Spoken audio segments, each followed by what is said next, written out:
അപ്പോൾ നിങ്ങൾക്ക് എല്ലാവർക്കും അറിയായിരിക്കും കേരളത്തിൽ മൊബൈൽ ഗെയിമിങ്ങിന്റെ ക്രേസ് വർദ്ധിച്ചുകൊണ്ടിരിക്കുകയാണ്. ഈ പബ്ജി എന്ന് പറഞ്ഞ ഗെയിംസ് കാരണം, Free Fire, Call of Duty, Fortnite ഇതുപോലത്തെ ഗെയിംസ് കാരണം മൊബൈൽ ഗെയിമിംഗ്, സ്പെഷ്യലി മൊബൈൽ ഗെയിമിങ്ങിന്റെ ക്രേസ് വർദ്ധിച്ചുകൊണ്ടിരിക്കുകയാണ്. PC കൺസോൾ പോലും ഇല്ലാത്ത ക്രേസ് ആണ് മൊബൈൽ ഗെയിമിങ്ങിന് ഇപ്പോൾ ഉള്ളത്. അപ്പോൾ ബാറ്റിൽ ഗ്രൗണ്ട്സ് മൊബൈൽ ഇന്ത്യ ചിലപ്പോൾ ഇന്ത്യയിൽ വരുമെന്നൊക്കെ പറയുന്നുണ്ട്. അതിന്റെ പ്രീ രജിസ്ട്രേഷൻ ഒക്കെ സ്റ്റാർട്ടൊക്കെ ആയിട്ടുണ്ട്. അപ്പോൾ അതും വരുമെന്നൊക്കെ പറയുന്നുണ്ട്. അപ്പോൾ മെയിൻ ചോദ്യം എന്ന് വെച്ച് കഴിഞ്ഞാൽ ഈ 20,000 രൂപയുടെ താഴെ നല്ല ഫോൺസ് ഏതാണെന്ന് പലരും ചോദിക്കാറുണ്ട്. ഈ ബാറ്റിൽ ഗ്രൗണ്ട്സ് മൊബൈൽ ഇന്ത്യ ഒക്കെ വരുന്നുണ്ട്. പിന്നെ അത് തന്നെയല്ല, പലരുടെ അത്രയും ബഡ്ജറ്റ് ഒന്നും ഇല്ലായിരിക്കും ഒരു ഗെയിമിംഗ് ഫോൺ വാങ്ങാൻ വേണ്ടി. കൺസോളോ PC ഇതെല്ലാം വാങ്ങാൻ വേണ്ടി പലരുടെയും ബഡ്ജറ്റ് ഒന്നും ഇല്ലായിരിക്കും. അപ്പോൾ 20,000 രൂപയുടെ താഴെയുള്ള ഫോൺ ആണെങ്കിൽ അവരുടെ ആവശ്യങ്ങളും നടക്കും. പിന്നെ അതിന്റെ കൂട്ടത്തിൽ അവർക്ക് ഗെയിമിങ്ങും ചെയ്യാൻ പറ്റും. അപ്പോൾ ഇന്ന് ഈ വീഡിയോയിൽ ഇതിനെപ്പറ്റിയായിരിക്കും ഞാൻ സംസാരിക്കാൻ പോകുന്നത്. അപ്പോൾ 20,000 രൂപയുടെ താഴെയുള്ള നല്ല ഗെയിമിംഗ് ഫോൺസിനെ കുറിച്ചായിരിക്കും ഞാൻ സംസാരിക്കാൻ പോകുന്നത്. മെയിൻലി ഇപ്പോൾ ഫോണിനെ പറ്റി സംസാരിക്കാൻ നമ്മൾ മെയിൻ നോക്കുന്ന പ്രോസസ്സർ, ഡിസ്പ്ലേ, പിന്നെ ബാറ്ററിയാണ്. ഈ 3 റിക്വയർമെന്റ്സ് ആണ് നമുക്ക് ഗെയിമിങ്ങിന് ഉണ്ട്. അല്ലാതെ ക്യാമറാസോ വേറെ സംഭവങ്ങളൊന്നുമല്ല. പിന്നെ ഞാൻ ഫസ്റ്റ് പറയാൻ പോകുന്ന 10K to 15K price ബ്രാക്കറ്റിലുള്ള phones ആണ്. പിന്നെ 15K ഉള്ള ഫോൺസ്, പിന്നെ 20K ഉള്ള ഫോൺസ്. അപ്പോൾ 20K ഏത് ഫോണാണെന്ന് നിങ്ങൾക്ക് തന്നെ അറിയാം. ഒരു ഹിന്റ് ഞാൻ പറഞ്ഞുതരാം, അത് പോക്കോയുടെ ഫോണാണ്. നിങ്ങൾക്ക് കമന്റ് ചെയ്തിട്ട് അറിയാം ഏത് ഫോണാണെന്ന്. അപ്പോൾ നിങ്ങൾക്ക് എല്ലാവർക്കും അറിയായിരിക്കും. അപ്പോൾ 10K to 15K ഗെയിമിങ്ങിന് പറ്റിയ ഫോൺസിനെ കുറിച്ച് സംസാരിക്കുകയാണെങ്കിൽ ഞാൻ 2 ഫോൺസ് ആയിരിക്കും റെക്കമെൻഡ് ചെയ്യുന്നത്. ഒന്ന് റിയൽമി നാർസോ 20യും പിന്നെ ഒന്ന് റെഡ്മി നോട്ട് 10ഉം ആണ്. ഇതായിരിക്കും നല്ല ഫോൺസ് 10Kയുടെയും 15Kയുടെ ഇടയ്ക്ക്. അപ്പോൾ റിയൽമി നാർസോ 20നെ കുറിച്ച് സംസാരിക്കുകയാണെങ്കിൽ ഈ സ്മാർട്ട് ഫോൺ അത് 6.5 ഇഞ്ചിന്റെ IPS LCD സ്ക്രീൻ ആണുള്ളത്. ഇത് 720p ആണ്, 1080p ഒന്നുമല്ല. അതും നിങ്ങൾ നോക്കണം. പിന്നെ 560 നിറ്റ്സിന്റെ പീക്ക് ബ്രൈറ്റ്നസ് ആണ് ഈ സ്മാർട്ട് ഫോൺ അത് നിങ്ങൾക്ക് കിട്ടുന്നത്. പിന്നെ ഇതിന്റെ ചിപ്സെറ്റിനെ കുറിച്ച് സംസാരിക്കുകയാണെങ്കിൽ ഇതിനകത്ത് മീഡിയാടെക്കിന്റെ ഹീലോ G85 ആണ് കിട്ടുന്നത്. ഇത് 12nm ബേസ്ഡ് ആണ്. പിന്നെ GPU ആണെങ്കിൽ മാലി G52 ആണ്. പിന്നെ ഇതിന്റെ പ്രൈസിങ് കാര്യങ്ങളെ കുറിച്ച് സംസാരിക്കുകയാണെങ്കിൽ ഇത് 10,500 റുപ്പീസ് ആണ്. അപ്പോൾ 10,499 ആണ് ഇതിന്റെ പ്രൈസ് റേഞ്ച് കാര്യങ്ങൾ. ഇത് 4GB 64GB വേരിയന്റ് ആണ്. അതും നിങ്ങളൊന്ന് ഓർത്തോണം. എനിക്ക് തോന്നുന്നു ഇത് ഡീസെന്റ് ആണെന്ന്. പക്ഷെ ഞാൻ കുറച്ചുകൂടെ റെക്കമെൻഡ് ചെയ്യുന്നത് റെഡ്മി നോട്ട് 10 ആയിരിക്കും ഇപ്പൊ നിങ്ങൾക്ക് പോകാൻ പറ്റുവാണെങ്കിൽ. അപ്പോൾ ഇതും നമുക്ക് പറയാൻ പറ്റിയ നല്ല ഫോൺസ് ആണ്. ബാറ്ററിയെ കുറിച്ച് സംസാരിക്കുകയാണെങ്കിൽ 6000 mAh ബാറ്ററി ഉണ്ട്. 18 വോട്ടിന്റെ ഫാസ്റ്റ് ചാർജർ ബോക്സിൽ കിട്ടുന്നുണ്ട് റിയൽമി നാർസോ 20. ഇത് ഓവറോൾ പറയുകയാണെങ്കിൽ ഇത് നമുക്ക് പറയാൻ പറ്റും ഡീസെന്റ് ഫോണാണ്. പക്ഷെ റെഡ്മി നോട്ട് 10 ആയിരിക്കും കുറച്ചുകൂടെ ഭേദം ഇപ്പൊ നിങ്ങൾ ഗെയിമിങ്ങിന് വേണ്ടി വാങ്ങിക്കുവാണെങ്കിൽ ഈ പ്രൈസ് റേഞ്ചിൽ. അപ്പോൾ റെഡ്മി നോട്ട് 10ന്റെ സ്പെസിഫിക്കേഷനും കാര്യങ്ങളെ കുറിച്ച് സംസാരിക്കുകയാണെങ്കിൽ ഫസ്റ്റ് റെഡ്മി നോട്ട് 10ന്റെ ഡിസ്പ്ലേ പറ്റി സംസാരിക്കുക. അപ്പോൾ എനിക്കറിയാം നിങ്ങൾക്ക് വെറുത്ത് പോയെന്ന്. ഞാൻ അതേ സംഭവം തന്നെ പറഞ്ഞുകൊണ്ടിരിക്കുകയാണ്. Redmi Note 10, Note 10 Pro, Note 10 Pro Max അതിന്റെ സ്പെസിഫിക്കേഷൻ. അപ്പോൾ ഒന്ന് പറഞ്ഞേക്കാം ഒരു മേജർ സ്പെസിഫിക്കേഷൻ ഒക്കെ. അപ്പോൾ ഫസ്റ്റ് റെഡ്മി നോട്ട് 10ന്റെ ഡിസ്പ്ലേ പറ്റി സംസാരിക്കുകയാണെങ്കിൽ 6.43 ഇഞ്ചിന്റെ നിങ്ങൾക്ക് AMOLED ഡിസ്പ്ലേ ആണ് കിട്ടുന്നത്. ഇത് Gorilla Glass 3ന്റെ സപ്പോർട്ടുമായിട്ടാണ് വരുന്നത്. 1100 നിറ്റ്സിന്റെ പീക്ക് ബ്രൈറ്റ്നസ് ഉണ്ട്. 1080p സ്ക്രീനിങ് കൂടെയാണ്. അപ്പോൾ ഇതാണ് ഈ സ്മാർട്ട് ഫോണിന്റെ ഡിസ്പ്ലേ സ്പെസിഫിക്കേഷൻ ഒക്കെ. ഇത് AMOLED ഡിസ്പ്ലേ ആണ്. അതും നല്ലതാണെന്ന് നമുക്ക് പറയാൻ പറ്റും. റിയൽമിയുടെ ഫോൺ അത് നിങ്ങൾക്ക് IPS LCD ആയിരുന്നു കിട്ടിക്കൊണ്ടത്. ഇതിനകത്ത് AMOLED ആണ്. അപ്പോൾ നല്ല അപ്ഗ്രേഡ് ആണെന്ന് നമുക്ക് പറയാൻ പറ്റും. പിന്നെ ഇതിന്റെ ചിപ്സെറ്റിനെ പറ്റി സംസാരിക്കുകയാണെങ്കിൽ എനിക്കെല്ലാം കാണാപ്പാടാണ് ഈ ഫോണിന്റെ ഒക്കെ ചിപ്സെറ്റ്. ഇതിനകത്ത് നിങ്ങൾക്ക് സ്നാപ്ഡ്രാഗൺ 678 ആണ് കിട്ടുന്നത്. ഇതെനിക്കൊന്ന് 11nm ബേസ്ഡ് ആണ്. പിന്നെ Adreno 612 ആണ് നിങ്ങൾക്ക് കിട്ടുന്നത്. അപ്പോൾ എനിക്കെല്ലാം കാണാപ്പാടാണ് ഇതിന്റെ ചിപ്സെറ്റ് ഒക്കെ. ഞാൻ ഓരോ വീഡിയോസിനകത്ത് ഇതൊക്കെ പറയാറുണ്ട്. അപ്പോൾ നെക്സ്റ്റ് ഈ സ്മാർട്ട് ഫോണിന്റെ ബാറ്ററി ബാക്കപ്പിനെ പറ്റി സംസാരിക്കുകയാണെങ്കിൽ ഇതിനകത്ത് 5000 mAh ബാറ്ററി ബാക്കപ്പ് ആണ് നിങ്ങൾക്ക് കിട്ടുന്നത്. പിന്നെ 33 വാട്ടിന്റെ ഫാസ്റ്റ് ചാർജർ ഉണ്ട്. ഇതും എനിക്ക് കാണാപ്പാടാണ്. അപ്പോൾ ഇതുപോലത്തെ സ്പെസിഫിക്കേഷൻ ആണ് ഇതിനകത്ത് കിട്ടുന്നത്. ഈ ഫോണിന്റെ പ്രൈസ് റേഞ്ച് കാര്യങ്ങളെ പറ്റി സംസാരിക്കുകയാണെങ്കിൽ നിങ്ങൾക്ക് 11Kയിൽ 4GB RAM 64GB കിട്ടുന്നുണ്ട്. പിന്നെ ഇതിന്റെ ഹയർ വേരിയൻസ് ഒക്കെ ഉണ്ട്. അപ്പോൾ ആ 128GB ഒക്കെ നിങ്ങൾക്ക് 13, 14, 50Kയിൽ നിങ്ങൾക്ക് കിട്ടാൻ ചാൻസ് ഉണ്ട്.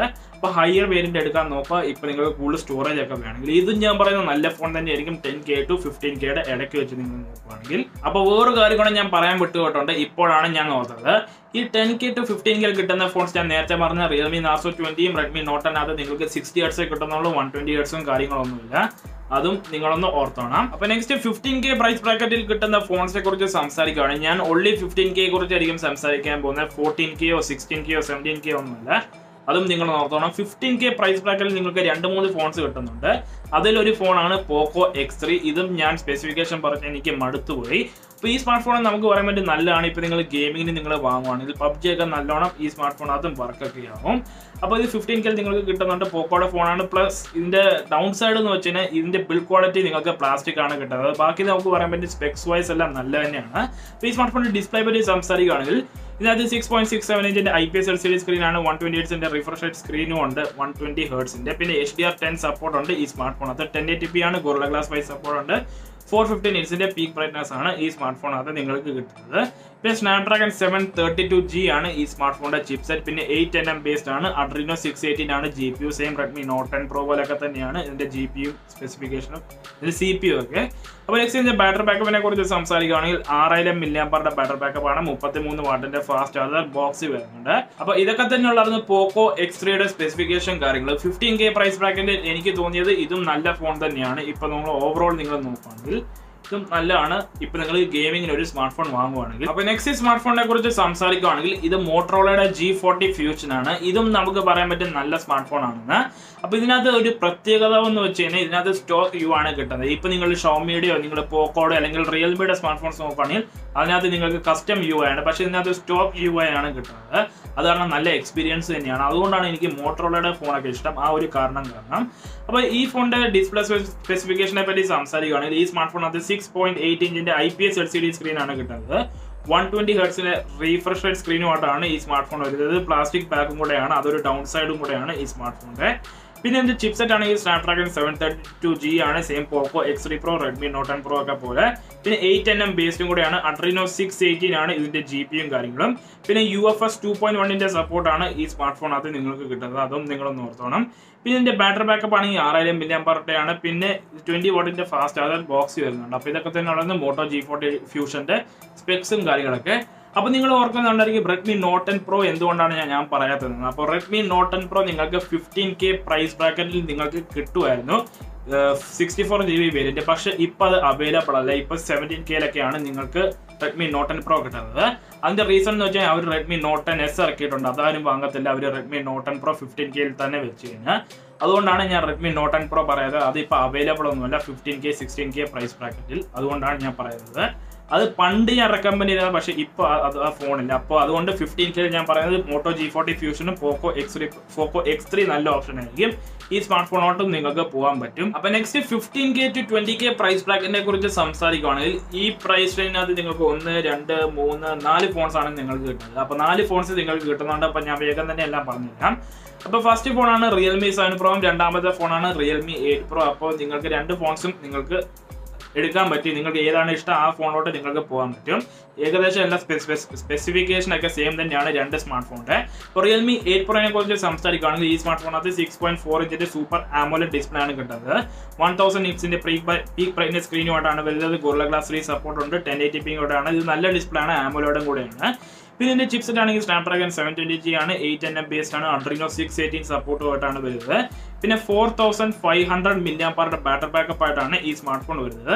പിന്നെ 50 വാട്ടിന്റെ ഫാസ്റ്റ് ചാർജർ ബോക്സ് വരുന്നുണ്ട്. അപ്പോൾ ഇതുപോലത്തെ സംഭവങ്ങളൊക്കെ ഉണ്ട്. പക്ഷെ ഞാൻ പറയുന്നത് Realme 7 Pro കുറച്ചുകൂടെ വെർത്തി ഡീലായിരിക്കും. ഇതുപോലത്തെ സെയിം സ്പെസിഫിക്കേഷൻ തന്നെയാണ് Realme 7 Proയിലും വരുന്നത്. പക്ഷെ അതിനകത്ത് നിങ്ങൾക്ക് 65 വാട്ടിന്റെ ഫാസ്റ്റ് ചാർജർ ബോക്സ് വരുന്നുണ്ട്. പിന്നെ സ്റ്റീരിയോ സ്പീക്കേഴ്സ് ഉണ്ട്. പിന്നെ അഡീഷണൽ കുറച്ച് ഫീച്ചേഴ്സ് ഒക്കെ ഉണ്ട്. അതുകൊണ്ട് ഞാൻ പറയുന്നത് ഓവറോൾ നിങ്ങൾക്ക് 7 Proയിൽ പോകുന്നതായിരിക്കും ഭേദം. പക്ഷേ 8 Pro എടുത്ത ഒരു അഡ്വാൻറ്റേജ് എന്ന് വെച്ചാൽ നിങ്ങൾക്ക് കൂടുതൽ സോഫ്റ്റ്വെയർ സപ്പോർട്ട് ഒക്കെ കിട്ടും. 7 Pro വെച്ച് കമ്പയർ ചെയ്യുമെങ്കിൽ നിങ്ങൾ ഒരു കൊല്ലത്തെ കൂടുതൽ അപ്ഡേറ്റ്സ് ഒക്കെ കിട്ടും. പിന്നെ കുറച്ച് സിസ്റ്റം അപ്ഡേറ്റും UI അപ്ഡേറ്റ് ഒക്കെ കിട്ടുമായിരിക്കും. ആ കേസിൽ 8 Pro നല്ല ഓപ്ഷൻ ആയിരിക്കും. അല്ലെങ്കിൽ 7 Proയിലും പോകാം. നിങ്ങൾക്ക് നല്ല ഗെയിമിംഗ് പെർഫോമൻസ് കിട്ടും. അപ്പോൾ ഈ സ്മാർട്ട് ഫോൺ ഞാൻ റെക്കമെൻഡ് ചെയ്യുന്നുണ്ട്. ഈ ഫോണിന്റെ പ്രൈസിങ് 16K 17K നിങ്ങൾക്ക് കിട്ടുന്നുണ്ട്. അപ്പോൾ ഇതും നല്ല ഫോണാണെന്ന് നമുക്ക് പറയാൻ പറ്റും. അപ്പോൾ അടുത്ത സ്മാർട്ട് ഫോണിനെ കുറിച്ച് സംസാരിക്കുകയാണെങ്കിൽ ഞാൻ നേരത്തെ പറഞ്ഞതാണ് ഇത് Redmi Note 10 Pro ആണ്. ഇതും നിങ്ങൾക്ക് 17K 18K പ്രൈസ് ബ്രാക്കറ്റിൽ നിങ്ങൾക്ക് കിട്ടുന്നുണ്ട്. എനിക്ക് തോന്നുന്നു 17Kയിൽ നിങ്ങൾക്ക് ഈ ഫോൺ കിട്ടുന്നുണ്ട്.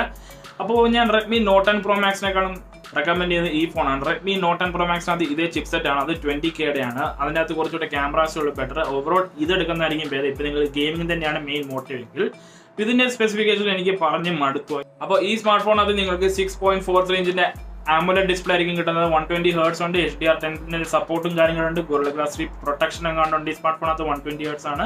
ഇതൊക്കെ തന്നെയാണ് എനിക്കെല്ലാം കാണാപ്പാടാണ് ഇതിന്റെ സ്പെസിഫിക്കേഷൻ ഒക്കെ. പിന്നെ ഇതിന്റെ CPU ആണെങ്കിൽ സ്നാപ്ഡ്രാഗൺ 732G ആണ്. Adreno 618 ആണ്. പിന്നെ ബാറ്ററി ആണെങ്കിൽ 5020 mAh ആണ്. 33 വാട്ടിന്റെ ഫാസ്റ്റ് ചാർജ് ആണ്. ഇതെല്ലാം എനിക്ക് കാണാപ്പാടം തന്നെയാണ്. എനിക്കൊന്ന് 4GB RAM 64GB വേരിയന്റ് നിങ്ങൾക്ക് 16999 ഒക്കെ കിട്ടുന്നുണ്ട്. അത് നല്ല ഓപ്ഷൻ തന്നെയായിരിക്കും. ഈ സ്മാർട്ട് ഫോണിലോട്ട് നിങ്ങൾക്ക് പോകാൻ പറ്റും. ഞാൻ Realme 8 Pro 7 Pro കൂടുതൽ റെക്കമെൻഡ് ചെയ്തത് ഈ ഫോൺ തന്നെയായിരിക്കും. ഇതായിരിക്കും ഓവറോൾ ബെറ്റർ ഡീലും കാര്യങ്ങളൊക്കെ. അപ്പോൾ ഇതിനകത്ത് സ്റ്റീരിയോ സ്പീക്കർ ഉണ്ട്. 3.5mm ജാക്കും കൂടെ ഉണ്ട്. അപ്പോൾ അതും നല്ലതാണ് ഗെയിമിങ്ങിനൊക്കെ. അപ്പോൾ ഇതൊക്കെ തന്നെയാണ് ഈ സ്മാർട്ട് ഫോണിന്റെ സ്പെസിഫിക്കേഷനും കാര്യങ്ങളൊക്കെ. അപ്പോൾ ഈ സ്മാർട്ട് ഫോണിലോട്ട് നിങ്ങൾക്ക് പോകാൻ പറ്റും. അപ്പോൾ വീഡിയോയുടെ തുടക്കത്തിൽ ഞാൻ പറഞ്ഞായിരുന്നു 20K നിങ്ങൾക്ക് ഒരു സ്മാർട്ട് ഫോൺ കിട്ടുന്നുണ്ട്, അതായിരിക്കും നല്ലത്. നിങ്ങൾക്ക് ഗസ് ചെയ്യാൻ പറ്റുമെന്ന് ഞാൻ പറഞ്ഞിട്ടുണ്ട്. അതായത് പോക്കോയുടെ സ്മാർട്ട് ഫോൺ ആണെന്ന്. അപ്പോൾ നിങ്ങൾ എൻ്റെ വീഡിയോസ് ഒക്കെ കാണാറുണ്ടെങ്കിൽ നിങ്ങൾക്കറിയാം ഈ സ്മാർട്ട് ഫോൺ പോക്കോ X3 Pro തന്നെയാണ്. ഇതിൻ്റെയും സ്പെസിഫിക്കേഷൻ പറഞ്ഞ് എനിക്ക് മടുത്തു. ഇതിനകത്ത് നിങ്ങൾക്ക് 6.67 ഇഞ്ചിന്റെ IPS LCD സ്ക്രീനാണ് കിട്ടുന്നത്. 120 ഹെർട്സിന്റെ റീഫ്രഷ് റേറ്റ് ആണ് ഈ സ്ക്രീൻ വരുന്നത്. 1080p കൂടെയാണ്. അപ്പോൾ ഇതൊക്കെ ഉള്ളത് ഡിസ്പ്ലേ സ്പെസിഫിക്കേഷൻ ഒക്കെ. പിന്നെ Gorilla Glass 6 സപ്പോർട്ട് ഒക്കെ ഉണ്ട്. അപ്പോൾ ഇതൊക്കെ ഉള്ളത് ഡിസ്പ്ലേ സ്പെസിഫിക്കേഷൻ ഒക്കെ. പക്ഷെ മെയിൻ ഹൈലൈറ്റ് ഈ സ്മാർട്ട് ഫോണിന്റെ പ്രോസസ്സറാണ്. അപ്പോൾ പ്രോസസ്സറിനെ കുറിച്ച് സംസാരിക്കുകയാണെങ്കിൽ Snapdragon 860 ആണ് കിട്ടുന്നത്. 7nm ബേസ്ഡ് ആണ്. ബാക്കി ഞാൻ പറഞ്ഞ എല്ലാ സ്മാർട്ട് ഫോണും 8nm 12nm 10nm ആ ബേസ്ഡ് ഒക്കെയാണ്. പക്ഷേ ഇത് 7nm ബേസ്ഡ് ആണ്. Adreno 640 സപ്പോർട്ട് ഉണ്ട്. UFS 3.1 സപ്പോർട്ട് ഉണ്ട്. സ്റ്റീരിയോ സ്പീക്കേഴ്സ് ആണ്. 3.5mm ജാക്കും ഉണ്ട്. പിന്നെ ബാറ്ററി ആണെങ്കിൽ 5160 mAh ബാറ്ററി ബാക്കപ്പ് ഉണ്ട്. 33 വാട്ടിന്റെ ഫാസ്റ്റ് ചാർജ് ബോക്സ് കിട്ടുന്നുണ്ട്. ഷോമിയുടെ പോക്കോയുടെ എല്ലാ സ്മാർട്ട് ഫോണും ഒരു കോമൺ ഉണ്ട്. 33 വാട്ടിന്റെ ഫാസ്റ്റ് ചാർജ് ബോക്സ് കിട്ടുന്നുണ്ട്. പിന്നെ 5000 ആ റേഞ്ചിന്റെ ബാറ്ററി ഉണ്ട്. ഇതൊക്കെ തന്നെയാണ് കോമൺ കിട്ടുന്നത്. അപ്പോൾ ഈ സ്മാർട്ട് ഫോൺ നമുക്ക് പറയാൻ പറ്റും നല്ലതാണ്. 860 ഇതായിരിക്കും ഞാൻ ബെസ്റ്റ് സ്മാർട്ട് ഫോൺ ഇപ്പോൾ നിങ്ങൾക്ക് മേടിക്കാൻ പറ്റുവാണെങ്കിൽ 20K. Redmi Note 10 Pro Max-ലേക്കാളും നല്ല ഓപ്ഷൻ ആയിരിക്കും പോക്കോ X3 Pro. ഇപ്പോൾ ഗെയിമിങ്ങിന് വേണ്ടി നിങ്ങൾ നോക്കുകയാണെങ്കിൽ ഇത് ബേസിക്കലി Snapdragon 855 തന്നെയാണ്. പക്ഷേ ഓവർക്ലോക്ക് ചെയ്തിട്ട് 860 അവരാക്കിയതാണ് പുതിയ പേരിൽ. ഇത് നമുക്ക് പറയാൻ പറ്റും നല്ല സ്മാർട്ട് ഫോൺ തന്നെയാണ്. ഇപ്പോൾ നിങ്ങൾ ഗെയിമിങ്ങിന് നോക്കുകയാണെങ്കിൽ ബാറ്റിൽ ഗ്രൗണ്ട്സ് മൊബൈലിൻ്റെയൊക്കെ നല്ലോണം ഈ സ്മാർട്ട് ഫോണകത്ത് ഓടേണ്ടതാണ്. അപ്പോൾ ഇതൊക്കെ തന്നെയുള്ളത് ഞാൻ എല്ലാ ഗെയിമിംഗ് സ്മാർട്ട് ഫോൺസിനെ കുറിച്ച് പറഞ്ഞിട്ടുണ്ട് ഈ പ്രൈസ് റേഞ്ച്. അപ്പോൾ നിങ്ങൾക്ക് ഏത് ഫോണാണ് ഇഷ്ടപ്പെട്ടത്, നിങ്ങൾ ഏത് ഫോണാണ് വാങ്ങാൻ പോകുന്നത് നിങ്ങൾക്ക് കമന്റ് ചെയ്തിട്ട് പറയാൻ പറ്റും. അപ്പോൾ ഇതൊക്കെ തന്നെയുള്ളത് ഈ വീഡിയോ. നിങ്ങൾക്ക് ഈ വീഡിയോ ഇഷ്ടപ്പെട്ടെങ്കിൽ ലൈക്ക് ചെയ്യുക, ഷെയർ ചെയ്യുക, സബ്സ്ക്രൈബ് ചെയ്യുക. And that's it guys. Thanks for watching.